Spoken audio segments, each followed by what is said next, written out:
നമസ്കാരം. Recipes four റെസിപ്പീൻസിലേക്ക് വീണ്ടും എല്ലാവർക്കും സ്വാഗതം. ഇന്ന് ഷെയർ ചെയ്യുന്നത് സ്നാക്ക് റെസിപ്പിയാണ് കേട്ടോ. നമുക്ക് എളുപ്പത്തിൽ തയ്യാറാക്കി എടുക്കാൻ പറ്റിയ ഇറാനി പോളയുടെ റെസിപ്പിയാണ് ഇന്ന് ഷെയർ ചെയ്യുന്നത്. അപ്പോൾ റെസിപ്പി നോക്കാം.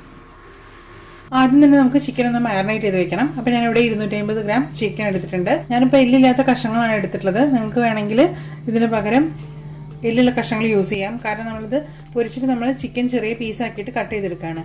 അപ്പം എല്ലുള്ള പീസാണെങ്കിൽ ചിക്കൻ പൊരിച്ചിട്ട് എല്ല് ഒഴിവാക്കി കഷ്ണം മാത്രം അതിന് മുകളിൽ പിച്ചെടുത്താൽ മതി. ഈ ചിക്കനിലേക്ക് 1/2 ടീസ്പൂൺ മഞ്ഞൾപ്പൊടി ഇട്ട് കൊടുക്കുന്നുണ്ട്.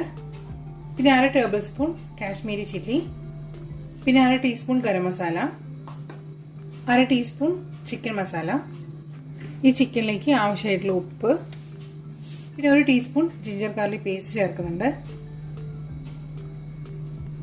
കൂടെ തന്നെ ഇതിലേക്ക് ഒരു തണ്ട് കറിവേപ്പില ഇതുപോലെ ചെറുതായിട്ട് ചോപ്പ് ചെയ്ത് ചേർത്ത് കൊടുക്കുന്നുണ്ട്. പിന്നെ 1 ടേബിൾ സ്പൂൺ ലെമൺ ജ്യൂസ് കൂടി ചേർക്കുന്നുണ്ട്. ഇത്രയും ചേർത്തിട്ട് ചിക്കൻ്റെ മുകളിലെല്ലാം തേച്ചൊന്ന് പിടിപ്പിക്കാം. അപ്പോൾ ചിക്കൻ്റെ മുകളിലെല്ലാം തേച്ച് പിടിപ്പിച്ച് മാരിനേറ്റ് ചെയ്തെടുത്തിട്ടുണ്ട്. ഇനി ഈ മാരിനേറ്റ് ചെയ്ത ചിക്കൻ 1 മണിക്കൂർ ഒന്ന് റെസ്റ്റ് ചെയ്യാൻ വേണ്ടി വെക്കാം. അതിനുശേഷം നമുക്ക് ഫ്രൈ ചെയ്തെടുക്കാം. അപ്പോൾ 1 മണിക്കൂറിന് ശേഷം ചിക്കൻ ഇവിടെ ഫ്രൈ ചെയ്തെടുക്കാൻ പോവാണ്. അപ്പോൾ ഞാൻ ഇവിടെ ഒരു പാൻ ചൂടാക്കി ഇതിലേക്ക് ഓയിൽ ഒഴിച്ചു കൊടുക്കുന്നുണ്ട്. വെളിച്ചെണ്ണയല്ല, സൺഫ്ലവർ ഓയിലാണ് ഒഴിച്ചു കൊടുക്കുന്നത്. ഓയിൽ ചൂടായി വരുന്ന സമയത്ത് ഇതിലേക്ക് ചിക്കൻ പീസിട്ട് ഫ്രൈ ചെയ്തെടുക്കാം.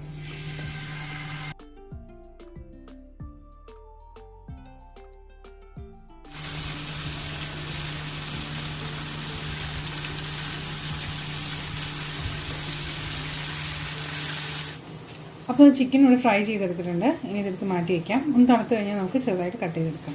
ഇനി സവാള വഴറ്റിയെടുക്കാനായിട്ട് ഒരു പാത്രം ചൂടാക്കി ഇതിലേക്ക് 1 ടേബിൾ സ്പൂൺ ഓയിൽ ഒഴിച്ചു കൊടുക്കുന്നുണ്ട്. ഓയിൽ ഒഴിച്ചു കൊടുത്തിട്ട് ഓയിലൊന്ന് ചൂടായി വരുന്ന സമയത്ത് ഇതിലേക്ക് ഒരു വലിയ സവാള ചെറുതായിട്ട് ചോപ്പ് ചെയ്ത് ചേർത്ത് കൊടുക്കുന്നുണ്ട്.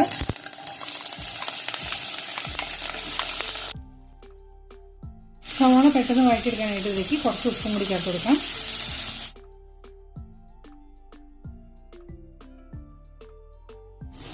സവാള വഴറ്റിയെടുത്തിട്ടുണ്ട്. ഇനി ഇതിലേക്ക് 2 പച്ചമുളക് വട്ടത്തിൽ അരിഞ്ഞ് ചേർത്ത് കൊടുക്കാം. കൂടെ തന്നെ 1/2 ടീസ്പൂൺ ജിഞ്ചർ ഗാർലിക് പേസ്റ്റ് കൂടി ചേർക്കുന്നുണ്ട്. ജിഞ്ചർ ഗാർലിക് പേസ്റ്റ് ചേർത്തിട്ട് ഇതിൻ്റെ പച്ചമണം മാറുന്ന വരെ ഒന്ന് വഴറ്റിയെടുക്കാം. ജിഞ്ചർ ഗാർലിക് പേസ്റ്റ് ചേർത്തിട്ട് ഇതിൻ്റെ പച്ചമണമൊക്കെ മാറി കഴിഞ്ഞാൽ ഇതിലേക്ക് ഇനി പൊടികളൊക്കെ ചേർത്ത് കൊടുക്കാം. മസാലപ്പൊടികൾ ചേർത്ത് കൊടുക്കാം. പിന്നെ ഞാനിവിടെ 1/4 ടീസ്പൂൺ മഞ്ഞൾപ്പൊടിയും 1/4 ടീസ്പൂൺ ഗരം മസാലയും 1 ടീസ്പൂൺ കാശ്മീരി ചില്ലി പൗഡറും 1/2 ടീസ്പൂൺ കുരുമുളക് പൊടിയും ചേർക്കുന്നുണ്ട്. ഈ പൊടികളൊക്കെ ചേർത്തിട്ട് വീണ്ടും ഒന്നും കൂടി ഒന്ന് വഴറ്റിയെടുക്കാം. മസാലപ്പൊടികളൊക്കെ ചേർത്തിട്ട് 5 മിനിറ്റ് ഒന്ന് വഴറ്റിയെടുത്തിട്ടുണ്ട്. ഇനി ഇതിലേക്ക് ഒരു തക്കാളി ചെറുതായി അരിഞ്ഞ് ചേർത്ത് കൊടുക്കാം. ഒരു ചെറിയ തക്കാളിയാണ് എടുത്തിട്ടുള്ളത്.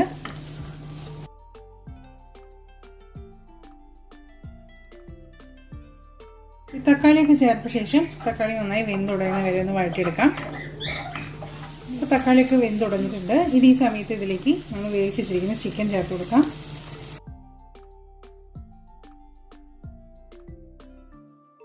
ഇതുപോലെ ചെറുതായിട്ട് കട്ട് ചെയ്തെടുത്തിട്ടുണ്ട് കേട്ടോ. കുറച്ച് പീസ് ഞാനൊന്ന് മാറ്റി വെച്ചിട്ടുണ്ട് മുകളിൽ ഗാർണിഷിങ്ങിനായിട്ട്. ചിക്കൻ ചേർത്ത് നന്നായിട്ട് വഴറ്റിയെടുത്ത ശേഷം ഇതിലേക്ക് ഉപ്പ് നോക്കാം. ഉപ്പ് ആവശ്യമാണെങ്കിൽ ചേർത്ത് കൊടുക്കാം. ഇങ്ങനത്തെ ശകലം ഉപ്പ് ചേർത്ത് കൊടുത്തിട്ടുണ്ട്. അപ്പോൾ ചിക്കൻ ചേർത്തിട്ട് ഏകദേശം 5 മിനിറ്റ് ഒന്ന് വഴറ്റിയെടുത്തിട്ടുണ്ട്. ഇതിലേക്ക് കുറച്ച് മല്ലിയില അരിഞ്ഞതും കുറച്ച് കറിവേപ്പില അരിഞ്ഞതും കൂടി ചേർത്ത് കൊടുക്കാം. വീണ്ടും ഒന്നും കൂടി ഒന്ന് മിക്സ് ചെയ്ത് കൊടുത്ത ശേഷം ഫ്ലെയിം ഓഫ് ചെയ്തെടുക്കാം. നമ്മുടെ ഈ പോളയിലേക്കുള്ള ഫില്ലിംഗ് ഇവിടെ റെഡി ആയിട്ടുണ്ട്. ഇനി ബാറ്റർ തയ്യാറാക്കാനായിട്ട് ഞാനിവിടെ മിക്സിയുടെ ജാറിലേക്ക് 4 കോഴിമുട്ട പൊട്ടിച്ചൊഴിച്ച് കൊടുത്തിട്ടുണ്ട്. ഇതിലേക്ക് ഒരു അല്ലി വെളുത്തുള്ളി ചെറുതായിട്ട് കട്ട് ചെയ്തിട്ട് കൊടുക്കുന്നുണ്ട്. കൂടെ തന്നെ ഒരു 1/4 ടീസ്പൂൺ കുരുമുളക് പൊടി കൂടി ചേർക്കുന്നുണ്ട്. ഈ കുരുമുളക് പൊടിയും വെളുത്തുള്ളിയും ചേർക്കുന്നത് മുട്ടയുടെ സ്മെല്ല് പോകാൻ വേണ്ടിയിട്ടാണ്. ഇനി ഇതിലേക്ക് 1/4 കപ്പ് പാൽ ഒഴിച്ചു കൊടുക്കുന്നുണ്ട്. പിന്നെ ഇതിലേക്ക് 1/4 കപ്പ് സൺഫ്ലവർ ഓയിലാണ് ചേർക്കുന്നത്. അപ്പോൾ വെളിച്ചെണ്ണ ഒഴിക്കരുത്, അതിന് പകരം ഏതെങ്കിലും റിഫൈൻഡ് ഓയിൽ ഒഴിച്ചു കൊടുക്കാം.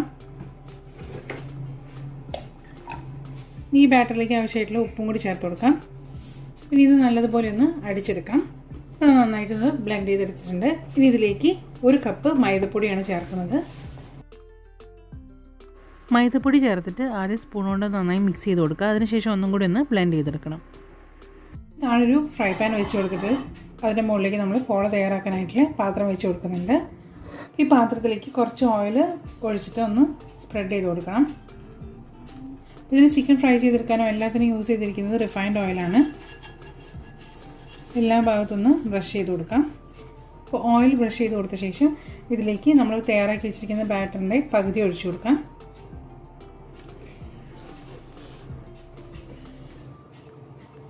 ബാറ്റർ പകുതി ഒഴിച്ചു കൊടുത്ത ശേഷം മൂടി വെച്ച് 5 മിനിറ്റ് ഒന്ന് കുക്ക് ചെയ്തെടുക്കണം.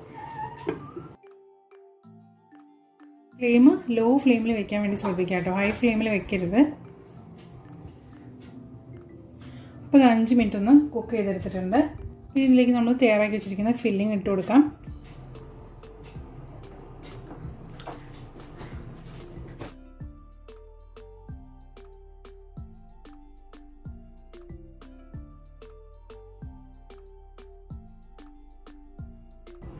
ഇതിൻ്റെ സൈഡിലേക്ക് വല്ലതും ഇട്ട് കൊടുക്കാതെ നടുവിലായിട്ട് ഇട്ട് കൊടുക്കാം. അപ്പോൾ ഫില്ലിങ് സൈഡിലേക്ക് കൂടുതലായിട്ട് ഇട്ട് കൊടുക്കാതെ സെൻട്രലായിട്ട് ഒന്ന് പരത്തി ഇട്ട് കൊടുത്തിട്ടുണ്ട്. ഇനി ഇതിൻ്റെ മുകളിലേക്ക് നമ്മൾ ബാക്കിയുള്ള ബാറ്റർ ഒഴിച്ചു കൊടുക്കാം. ബാറ്റർ ഒഴിക്കുമ്പോൾ സൈഡിൽ നിന്ന് ആദ്യം ഒഴിച്ചു കൊടുക്കുക. അപ്പോഴാണ് ഇത് ഫുള്ളായിട്ട് കവറായി കിട്ടുക.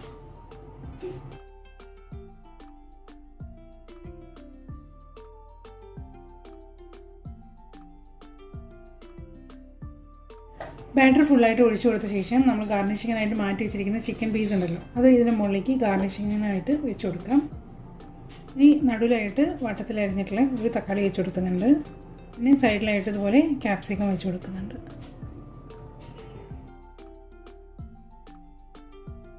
അപ്പോൾ ഇതുപോലെ വെച്ച് കൊടുത്ത ശേഷം വീണ്ടും മൂടി വെച്ചിട്ട് നമുക്കിതൊരു 25 മിനിറ്റ് ഒന്ന് കുക്ക് ചെയ്തെടുക്കണം.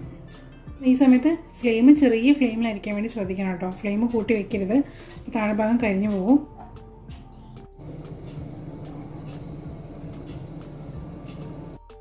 അപ്പോൾ അത് പോള ഇവിടെ കറക്റ്റായിട്ട് കുക്കായി കിട്ടിയിട്ടുണ്ട്. സൈഡൊക്കെ കറക്റ്റായിട്ട് വിട്ട് വന്നിട്ടുണ്ട്. മുകൾ ഭാഗം കൂടി ഒന്ന് മറച്ചിട്ട് ഒന്ന് വേവിച്ചെടുക്കണം.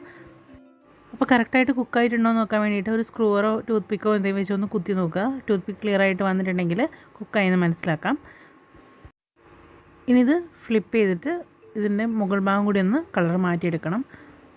അപ്പോൾ അത് ഫ്ലിപ്പ് ചെയ്തിട്ട് 5 മിനിറ്റ് ചെറിയ തീയിൽ വെച്ചൊന്ന് കുക്ക് ചെയ്തിട്ട് ഞാനിവിടെ മറച്ചിട്ട് തന്നെ കൊടുത്തിട്ടുണ്ട്. കറക്റ്റായിട്ട് തന്നെ നമ്മുടെ പോള കിട്ടിയിട്ടുണ്ട്. അപ്പോൾ ഇത്രയേ ഉള്ളൂ നമ്മുടെ ഇന്നത്തെ റെസിപ്പി. നല്ല ചൂടിൽ തന്നെ കഴിക്കുക, അപ്പോഴാണ് നല്ല ടേസ്റ്റ് ആയിട്ടുണ്ടാവുക. ട്രൈ ചെയ്ത് നോക്കാത്തവരൊക്കെ ഒന്ന് ട്രൈ ചെയ്ത് നോക്കിയിട്ട് ഫീഡ്ബാക്ക് അറിയിക്കണേ. വീഡിയോ ഇഷ്ടമായിട്ടുണ്ടെങ്കിൽ ഷെയർ ചെയ്യാനും ലൈക്ക് ചെയ്യാനൊന്നും മറക്കരുത്.